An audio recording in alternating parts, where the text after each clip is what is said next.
Hi, my name is Pat McKay, and we're currently in the house, the Van Hoosen farmhouse. This is the home of Bertha Van Hoosen. Bertha Van Hoosen was the founder and the first president of the American Medical Women's Association.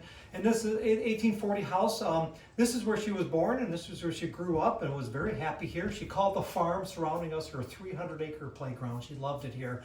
And when she started pursuing her professional career, this is where she came back home to take care of the residents who were her neighbors that she had grown up with.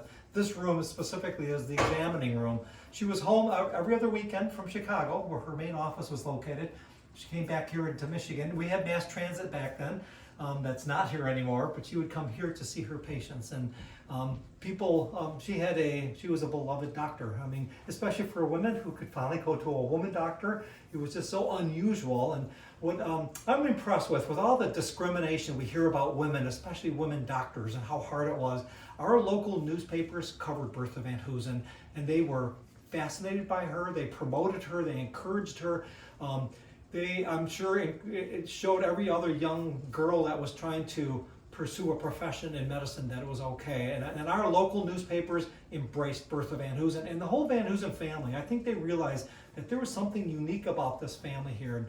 And we were fortunate. Bertha Van Hoosen, this is her home. This is where she saw her patients. This is where she expressed her kindness and compassion to her neighbors. And she was beloved right back. And at the end of her life, this is where it ended, right back here, where she was taking care of her sister and taking care of some of the neighbors here who had become elderly. And she always wanted to make sure that she was taking care of those who couldn't take care of themselves. And she really set up as a great role model, I think, for our whole community. Were these her textbooks? Mm-hmm. Yeah.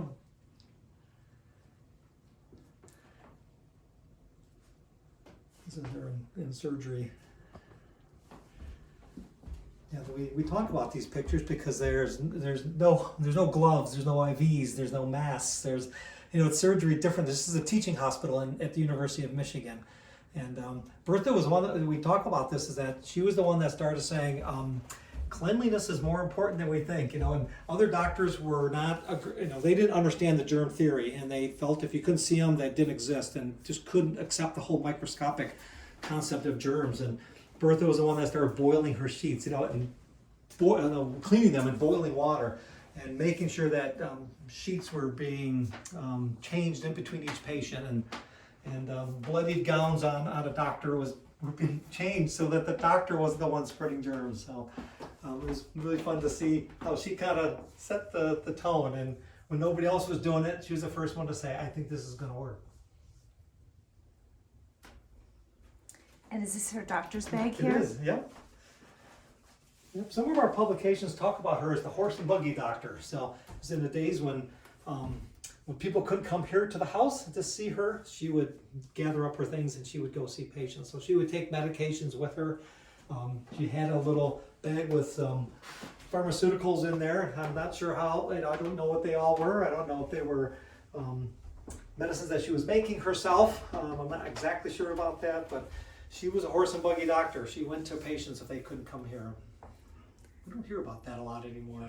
This is a picture of her at the University of Michigan. Yep, her initials are underneath the picture. She's the second one from the left on the bottom row. Great. Are these the other women in the Yes, class? yes, these are the women. You can only imagine the difficulties each of them were experiencing as their experience at the University of Michigan. And it's interesting when we read more about the history of these women at the U of M. We certainly like to brag about Bertha Van Hoosen, but there were several others that were just remarkable with their careers and their achievements.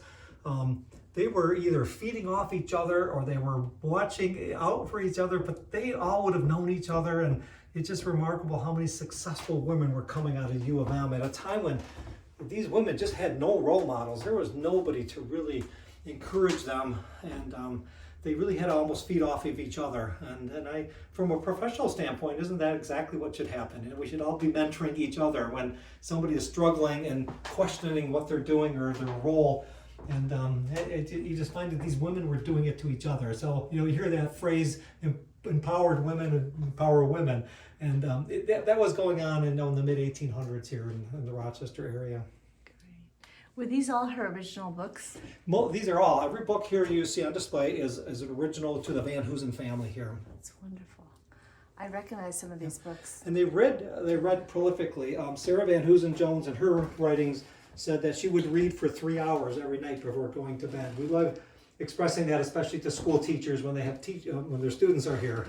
What we try to say is that they were not on their Kindles or on their phones or on social media. They were reading books and That's great. learning vocabulary and let their minds wander. This one, Bowery to Bellevue, Emily Dunning-Barringer, another past president of AMWA. And I remember there was some trinket of an AMWA meeting in this room before. Was there? I don't know. This is from the 1947 AMWA meeting in Atlantic City.